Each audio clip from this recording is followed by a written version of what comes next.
जी नाज़रीन, अस्सलाम वालेकुम। पीडीएम में फूट पड़ने के वाज़े शवाहिद नज़र आ रहे हैं। वो जो पार्टियां सारी इकट्ठे होकर इमरान खान के खिलाफ महाज बनाकर खड़ी हुई थी, अब उनके अंदर बड़ा क्लियर डिवीज़न आ रहा है। और डिवीज़न की वजह बुनियादी तौर पर इंतखाबात और इंतखाबात की तारीख नज़र आ रही है। इसके बाद ये इंतखाबी इत्तेहाद कायम रहता है या नहीं, लेकिन अब हमें कहीं ना कहीं फैसला करना पड़ेगा कि पीडीएम में ज़्यादा अहम शख्सियत कौन सी है। क्या ये आसिफ अली जरदारी हैं जिन्होंने सबको जोड़ के रखा हुआ? क्या ये मौलाना फजलुर रहमान है जिन्होंने हर मुश्किल मौके पर पीडीएम की मदद की और बेतहाशा लोग लेकर धरने के लिए या स्ट्रीट पावर दिखाने के लिए ले आए? क्या ये नवाज शरीफ हैं जो 3 दफ़ा के वज़ीर आज़म रहे हुए हैं और उनका अपना विजन है, अपना विजडम है और उनकी मर्जी के मुताबिक आगे हालात चलेंगे? एक बड़ी आम सी खबर हम सुन रहे हैं और वो ये है कि आगे इस्टेब्लिशमेंट ने सोच लिया है कि हम एक हंग पार्लियामेंट लाएंगे। किसी भी पार्टी को 2/3 अक्सरियत देना बहुत ज़्यादा मुश्किल है, क्योंकि उससे इस्टेब्लिशमेंट के मकासद पर, इस्तेहकाक पर, वक़ार पर ज़द आने की तवक्को है। माजी में जो कुछ हो चुका है इमरान खान के दौरे हुकूमत में फ़ौज के साथ, अब वो किसी किस्म का रिस्क लेने के लिए तैयार नहीं है।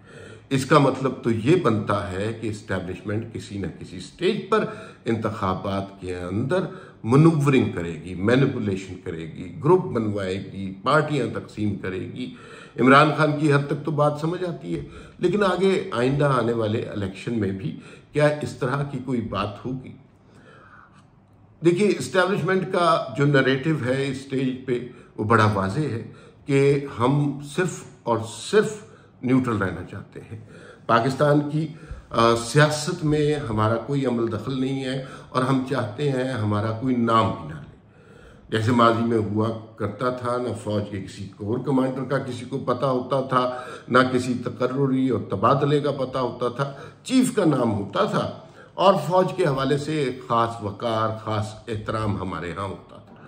अब वो कैफियत सब कुछ बदल गई है। अब लोगों को पता है DGISI कौन है, मिलिट्री इंटेलिजेंस का हेड कौन है, फलां इलाके का फलां कोर कमांडर है, उसकी तब्दीली से ये होगा।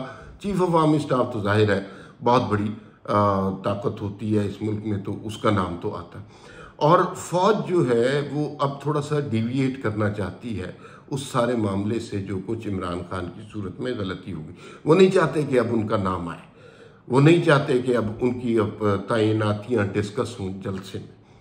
उन्होंने एक बयानिया बना लिया है और वो ये है कि हम न्यूट्रल रहना चाहते हैं। सुना है फॉर्मेशन कमांडर की जो कॉन्फ्रेंस हुई उसमें भी ज़्यादातर बात यही की गई कि जनाब हम तो बिल्कुल अब न्यूट्रल रहना चाहते हैं, हमारा कोई नाम ही ना ले, हम अपने काम में लगे हुए हैं, सियासतदान अपना काम करें, आइन के मुताबिक काम करें, तो हमें कतई कोई एतराज़ नहीं। ये करंट सिचुएशन है। तो इसका मतलब है कि इमरान खान अब ऐसी शख्सियत हो गए जिनका कोई नाम नहीं लेना चाहता। पीटीवी के एक प्रोग्राम में और चैनलों के प्रोग्राम में अगर आप इमरान खान का नाम लें वो बीप आ जाते हैं और चैनलों को नोटिस आ जाते हैं कि भाई क्यों लिया गया, ये तस्वीर क्यों दिखाई गई, ये धुंधली सी तस्वीर के ऊपर इमरान खान क्यों लिखा गया, ये हो रहा। तो इमरान खान तो अब मेरा नहीं ख्याल कि उनका इस इलेक्शन में कोई मुस्तकबिल है। अब बाकी रह गई 3 रहनुमाओं की बात।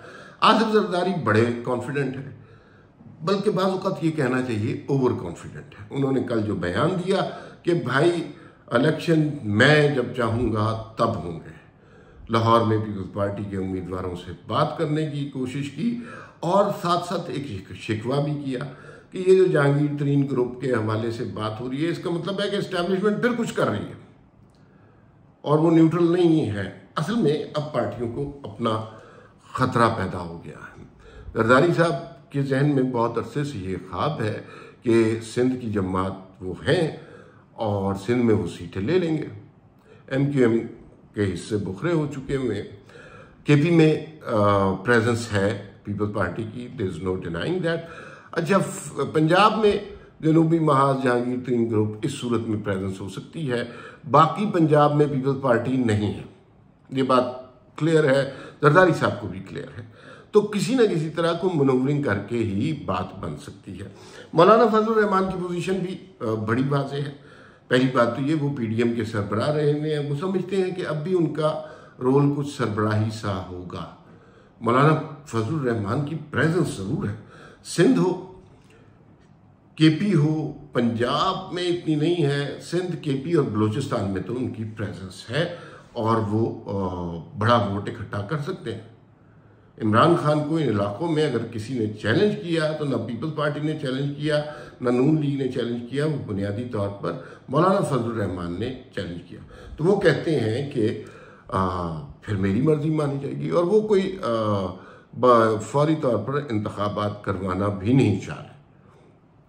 एक बात तो वाज़ेह है कि इंतखाबात सितंबर के बाद डेट अनाउंस होगी, इसलिए कि सितंबर में आरिफ अलवी साहब चले जाएंगे, बंदेयाल साहब चले जाएंगे, ये दो लोग चले जाएंगे, फिर ज़िंदगी आसान होगी, फिर नवाज शरीफ वापस आएंगे और फिर उसके बाद इंतखाबात की कैंपेन में हिस्सा लेंगे और इंतखाबात होंगे।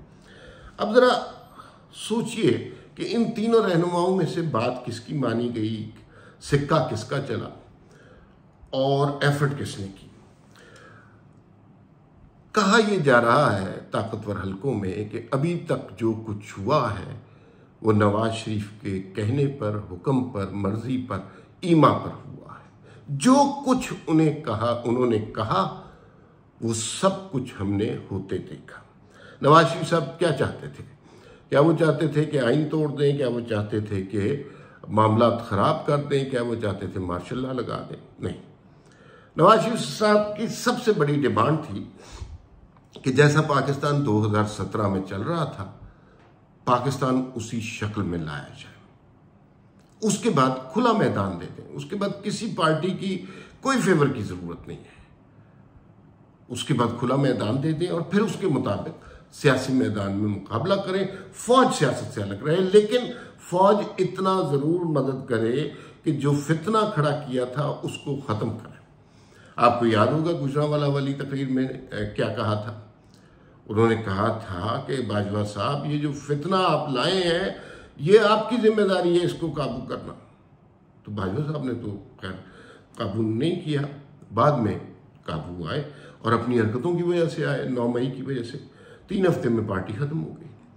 लेकिन अब हालात वैसे ही बन रहे हैं जो 2016 में थे, ठीक है, और उसमें उसके मुताबिक अगर उस विजन के हिसाब से चले तो एक बात तो नवाज शरीफ साहब की ठीक हो गई कि ये जो फितना आप लाए थे इसको आप काबू करें। वो तो काबू कर लिया और उन्होंने ही किया। सच्ची बात है, सियासी जमातों में किसी की इतनी हिम्मत नहीं थी कि इमरान खान को ख़त्म कर सके। वो जादू था, वो सर चढ़ के बोल रहा था, और जिनके सर चढ़ के बोल रहा था उन्होंने ही सर से उतार के फेंक दिया। तो एक बात तो मानी गई। दूसरी बात यह है कि हालात उसी स्टेज पर लाए जाएं, और उस स्टेज पर हालात किसके लिए बड़े कंड्यूसिव थे? उस स्टेज पर हालात नून लीग के लिए बहुत कंड्यूसिव थे। मैं भी पिछले दिनों लाहौर से होके आया हूँ, वहाँ तमाम दोस्तों की ये राय थी कि जहांगीर तरीन ग्रुप, अलीम खान ग्रुप, इनके बंदों को एकदम नून लीग में नहीं लेके जाया जा रहा, इनको पाक किया जा रहा है पहले जहांगीर तरीन ग्रुप में और अल्टीमेटली इन्हें ले जाया जाएगा नून लीग में, या फिर कोई इंतखाबी इत्तेहाद हो जाएगा। अच्छा, ये बिल्कुल पॉसिबिलिटी। जो टिकट होल्डर्स हैं, साफ सी बात है, एक तो बड़े स्ट्रॉन्ग इलेक्टेबल्स है ना, जिनकी सीट पक्की है, सारे तो इतने स्ट्रॉन्ग नहीं होते। उन्हें पता है कि जहांगीर तरीन के नाम पे इलेक्शन जीतना आसान है या नवाज शरीफ के नाम पे। पंजाब में तो जाहिर है नवाज शरीफ के नाम पे इलेक्शन जीतना आसान है, तो वो कोशिश करेंगे कि पार्क फिलहाल वो जहांगीर तरीन ग्रुप में हुए हैं, लेकिन बाद में वो नून लीग ज्वाइन कर लें। खुर्रम दस्तगीर खान की एक बड़ी इंटरेस्टिंग स्टेटमेंट हुई। उन्होंने कहा कि हमने बजट में इलेक्शन का बजट रखा है। वो जो कह रहे थे ना इलेक्शन के पैसे नहीं है, तो इस बजट में इलेक्शन का बजट है और उनकी प्रेडिक्शन के मुताबिक इलेक्शन नवंबर तक होंगे। तो ये तो तुक भी बनती है कि अगर सितंबर गुजर जाता है और ये दो शख्सियात चली जाती हैं, तो फिर उसके बाद नवाज शरीफ के लिए खुला मैदान हो। इससे ये भी पता चलता है कि वो जो थ्योरी चल रही है कि इस्टेब्लिशमेंट हंग पार्लियामेंट चाहती है, वो हंग पार्लियामेंट ही आएगी, वो थ्योरी गलत है। और हो सकता है कि नून लीग के लिए मैदान बहुत खुला हो और वो उसी तर्ज की हुकूमत बनाने में कामयाब हो जाए जैसी उनकी 2013 में बनी थी। मुमकिन है, क्योंकि अभी तक जो कुछ हो रहा है वो नवाज शरीफ की मर्जी के मुताबिक हो रहा है। उनकी मर्जी ये है कि हालात वैसे ही लाए जाए, तो फिर उसमें नून लीग की बड़ी पार्टी के तौर पर इमर्ज होती है। फिलहाल इतना ही, फिर मुलाकात होगी। अल्लाह हाफिज।